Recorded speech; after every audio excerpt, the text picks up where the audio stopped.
Salutations friends, welcome back to my channel. Today's video I'm going to be talking to you guys a little bit about ways to make your fragrance last longer. Fragrance hacks, advice, tips, common knowledge. You guys already know this stuff. But I've been asked to share my thoughts and little tricks that I use to make my fragrance last longer. And I do live in a very hot and humid environment, so I figured why not talk to you guys about the stuff that I've noticed does work, especially on fragrances that have really bad performance. So this is going to be my little video about tips and tricks to make your fragrances last longer. Have I mentioned that this is common knowledge? This is common knowledge. You Google fragrance, longevity, hacks and tricks, advice. This stuff will pop up. But I kind of wanted to talk a little bit about what works for me, because some of these are great and some of these are not so great. So I'm gonna only talk about the tips, advice, hacks, tricks, all that stuff that has worked for me, and kind of on some of them, not all of them, kind of talk about why. This is gonna be more of a chatty video. But I have been asked to talk about this a bunch throughout my entire YouTube career. This is a hobby, not a career for me, but ever since I've been doing YouTube about fragrance, people have been asking about this, so I figured I would share what works for me. Again, you can Google or type in the YouTube search bar and you're gonna get other people talking about this with the same exact advice that I'm saying. So really this is definitely a redundant video, but I figured I'd kind of chat with you guys a little bit and kind of explain which of these, what of this, where mineral, vegetable, I can't talk, I need more coffee. Why these work good. It's gonna be one of those days, guys. Let's go. If you are new to my channel, hi, my name is Kristin, and I like to share fragrance reviews, fragrance recommendations, chit chats, things like that, discussions with you guys. I am not very eloquent, so me saying the right words and the right sequence is important to you. Prime example, I'm not the channel for you. But if you would just like to sit down and have a nice chit chat discussion on fragrance, then this is a great channel. Make sure to like and subscribe. Like the video to let me know you like these types of videos. Subscribe to my channel. I try to put out new videos every Monday through Fridays, sometimes on the weekends as well. And make sure to hit that little bell. I was gonna say slit that little bell. Yeah, this is what I'm talking about. Slit that little bell to be notified when I have new videos. So the first thing we're going to talk about, in my opinion, is the most important step, tip, hack, advice in regards to fragrance longevity. And it's very common knowledge, but it's important to realize that if you take one thing from this video away, or the myriads of other videos talking about the exact same thing, take how important it is to have your skin be properly prepped and hydrated for perfume consumption, perfume application, there we go.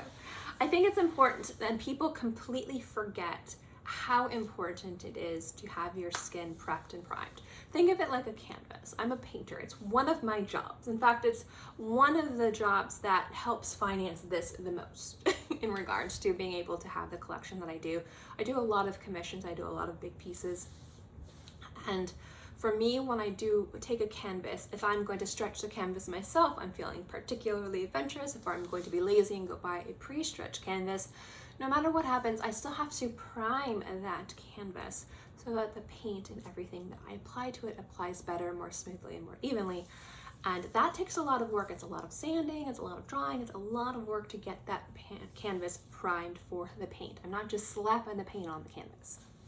So think of your skin as the same way. Just put the fragrance on it. It's not going to have the same impact that it would be as if you're just fresh out of the shower, you're dried off, and you just put an unscented body lotion on and you let it kind of sit for 10 to 15 minutes.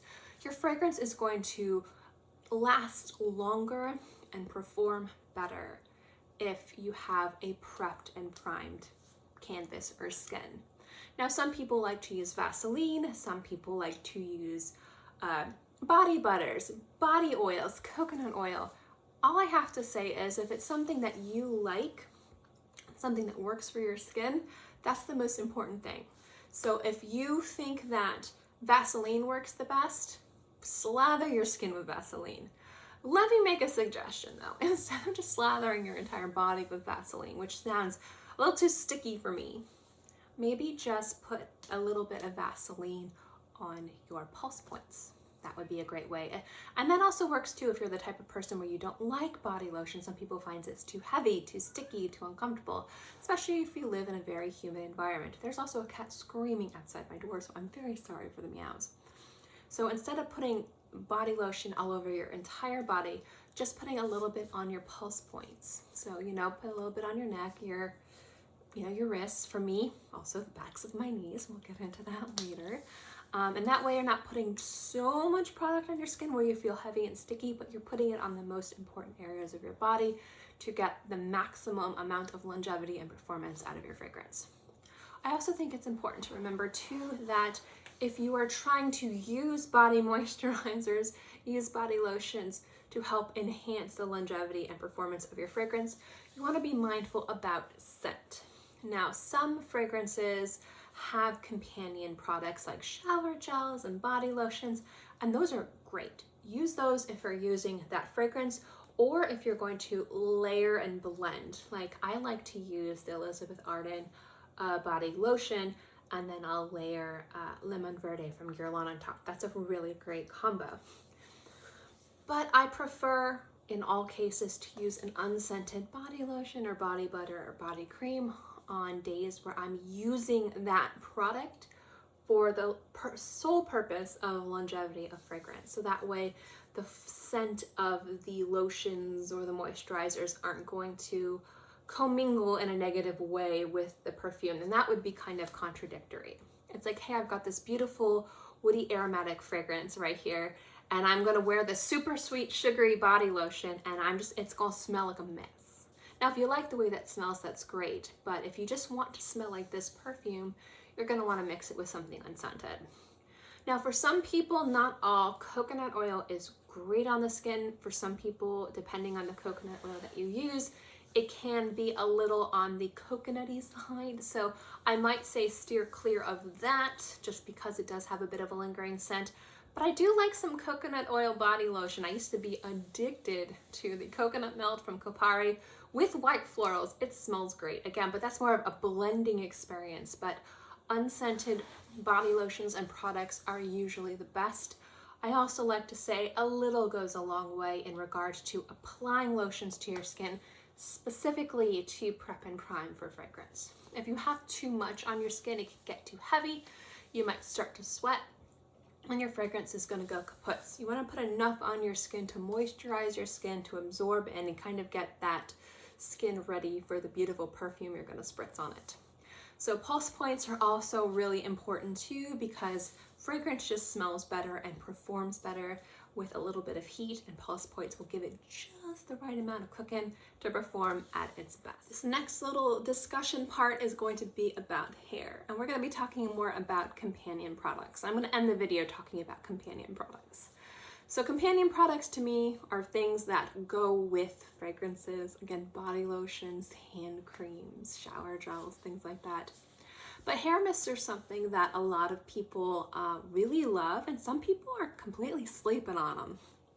The first thing to remember is in a lot of cases, you do not want to apply the actual fragrance to your hair. Over time, it can be very drying and can damage your hair. Now, my hair is not naturally blue. I know, it's hard to believe I was not born like this. I mean, everything else you can blame genetics, but my hair is something that I actually try to make look a little bit less potato-y. But the thing is, like, you don't want to damage your hair. A lot of people spend a lot of money and time to maintain their tresses, man or woman. Doesn't matter who you are. Hair is very important for a lot of people. So if you're just applying fragrance, cologne, or perfume to your hair, over time you could really damage and dry it out. So hair products like hair mists, dry shampoos that are scented with your smell, hair serums, things like that are great ways to get, I would say, less about longevity and more about performance in regards to projection and sillage. So I love to spray my hairbrush with the spray that I'm going to be wearing for the day. So I have this bottle right here, Olive Rose from Francis Kurkdjian. I think I have more companion products for this scent than any other. I love the hand cream. The hand creams, his hand creams are so excellent, so good. I also have the hair mist. So I'll spray this, spritz, spritz, spritz, spritz, spritz, spritz, spritz. And then what I'll do is I will spray my hairbrush 2 to 3 times, brush my hair, style it, my hair, braid my hair, do whatever I'm doing with my hair, and then I'll spritz it 1 or 2 more times, kind of like in the atmosphere, and kind of let it rain down on my tresses so it smells nice and pretty. I find that when I use a hair mist, I get way more performance than in regards to projection than I do from just overspraying myself with this scent. And the same can be true for other hair mists. So I think using your hair as a great way, kind of like a sponge, is a great tool if you're looking for longevity and if you're looking for that wow factor with your fragrance. And I'm not just saying women have to be the only people that do this. Men, you can spray your hairbrush, your comb, maybe not your beard, because I have a feeling like if it was here, get into your mouth and your nose, it'd be a little bit too intense. But there are some beard oils that are scented that are fantastic too. This is all the same stuff. You know, there's something about hair having a scent that's really attractive that I just find to be really attractive. I don't know.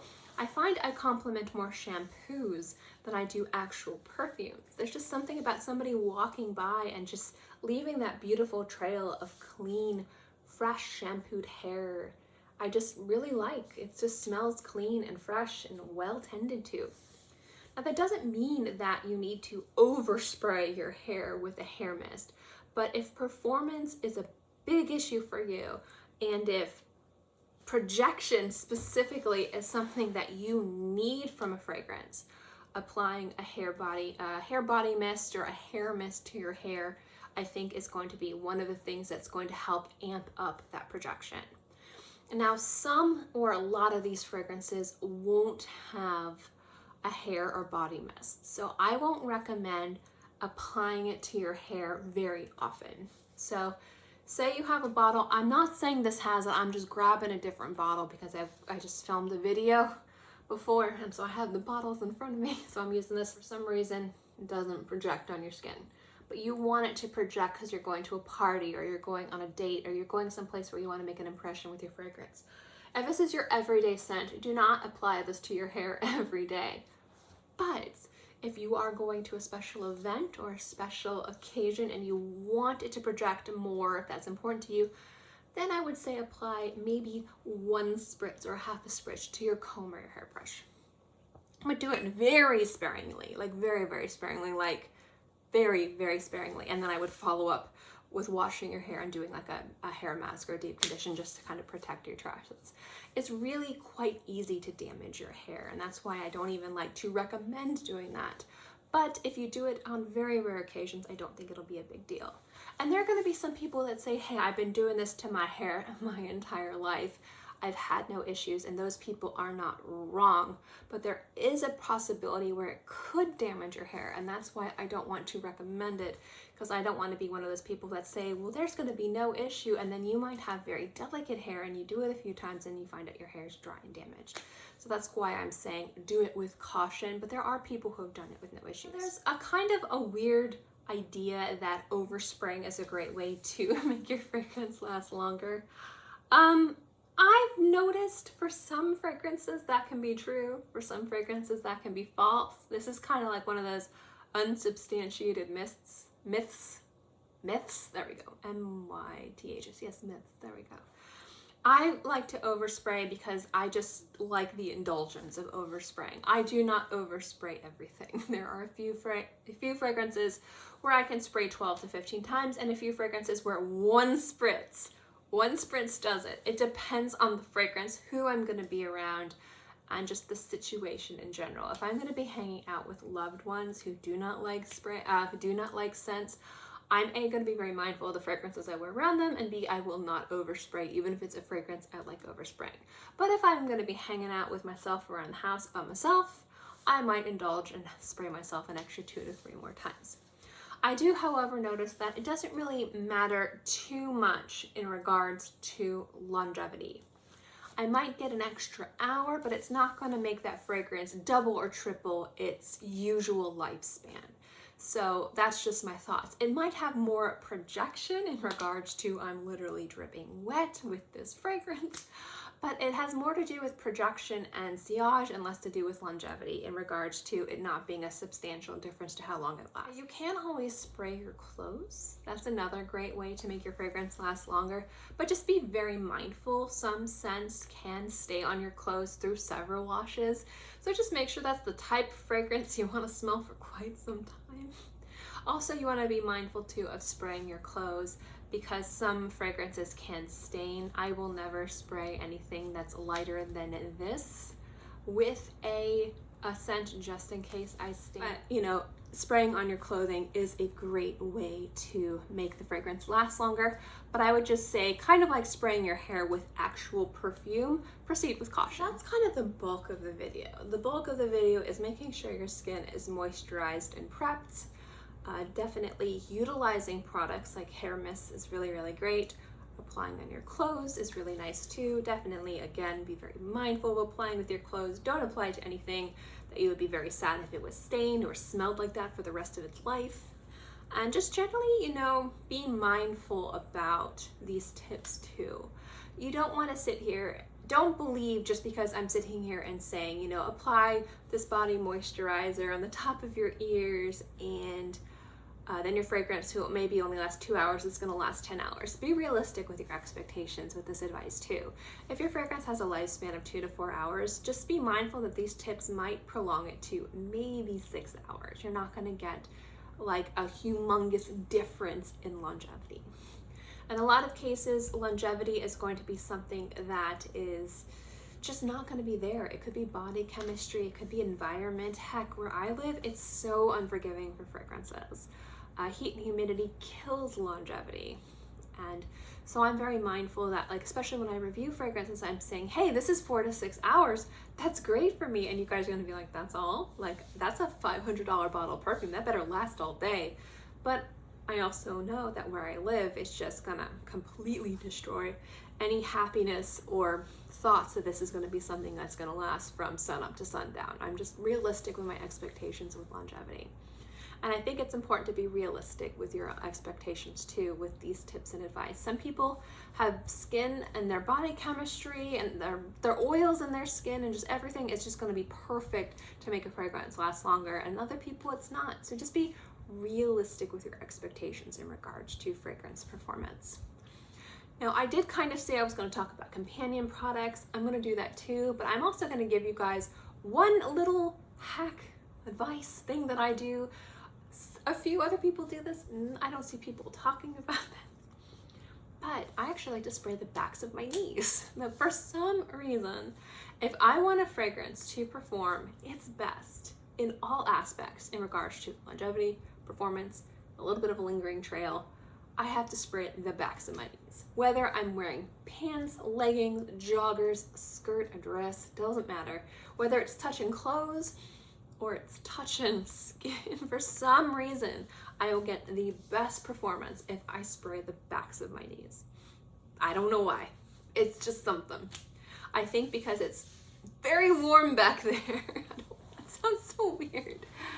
It's just one of the areas that I get like the best longevity in regards to fragrance. Like, it lasts longer, it smells better, performs better. Backs of my knees. Some people, and like I said earlier, apparently for some people they have really oily ears. I have very weird ears. I have very big ears, whatever. But they have like saying spray the tops of your ears. I wouldn't do that unless you're using like a hair mist, and this is what I was saying before, because if you're spraying your ears, you could get a lot, and I mean a lot of fragrance here, and then that could dry out here. And some people have very sensitive skin and they can't, you know, like if you spray here, you could get like scent here and you can get breakout. Not be good for your skin to put it on your face. So there's nothing wrong with, you know, like putting it on a hair mist and doing it like this. But if you're spraying like Chanel No. 5, like this far from your face to get a little bit on your ear, that's silly. If you wanted to put a little bit of fragrance on your ear, you can always spray a cotton round, a cotton ball or a Q-tip, and then kind of dab it. That's how I would do it if you were going to apply it to your ear. Don't just spray your ear. I just think you kind of want to protect this. It could be a little bit too intense. Like I said, when I do hair mist, I spray it on a brush, and then I do a few spritzes very high up in the air and just kind of let it rain down. I'm not spraying like right right here. So if you did want to apply a little bit to the tops of your ears, I would say apply it to a cotton round or like a Q-tip or a cotton ball and then dabbing. Now some people will say as a tip or trick to apply your fragrance to, again, those same things, a cotton round, a cotton ball, Q-tip, putting them in a little Ziploc bag and putting it in your purse. So if you need to reapply throughout the day, you can just pull out this cotton ball and just dab yourself. You can absolutely do that. But I think it would be better to probably just invest in a really inexpensive travel atomizer. You can find like 50 of them on Amazon for 20 bucks. If you want to upgrade to the more nicer, luxurious versions, you might spend like $15 on 10. They're a great way to kind of like have something in your bag if you do need to reapply your fragrance because it doesn't have good longevity. I would just recommend getting a travel atomizer personally, but if you did want to spend the extra money, you could definitely use a cotton bud, cotton round, or a cotton ball and put it in a bag. I don't like putting actual bottles of perfume in bags. I'm gonna grab this bottle. I don't like putting bottles of perfume in bags, and I talked about this a little bit when I was doing my discussion video on shipping fragrances, because this area right here is a weak spot. It's vulnerable, it's prone to breaking, and you don't know, like you might think you're gentle with your purse, but you might put it down and something could like cause this to leak or break, and then it's gonna juice all over your bag, and nobody wants that. So that's why I would probably recommend a travel atomizer, or specifically, again, if you want to use like a cotton ball or something. Some brands will sell travel size sprays, roller balls, things like that. You could definitely invest in that. But if you have like 3.4 ounces of a bottle of perfume, I don't think you need to spend like $50 on a travel size. Spend like $3 on a travel atomizer and fill it up yourself rather than like a branded bottle of it. I don't think you need to buy the additional perfume to go with it. Unless it comes in like a gift set, then that's great. But those kind of like travel sets that have like the full bottle and the travel size, that's like the only time I would say like invest in like an additional, because usually you're only spending a few more bucks to get it. But if you buy it separately, it's usually like $20 or $30. I don't think I've seen any of them for less than $25. So I would just get the travel atomizer from like Amazon and fill it up rather than buying an additional fragrance. So although I think that keeping your skin moisturized is the most important part or the most important tip or the best thing if you take anything from this video, I do want to also focus on companion products in regards to layering, blending, and longevity. I've noticed that the perfume formulas, the scents in shampoos, conditioners, body lotions, shower gels last on my skin a lot longer and project a lot better than most of my fragrances. There's just something about the formula that just sticks to my skin. So if there is a fragrance that I particularly love and there's a body lotion or shower gel, you dang well better believe I'm going to be picking that up, especially if it's a fragrance that has not the best performance. Or as a great layering alternative, it's great.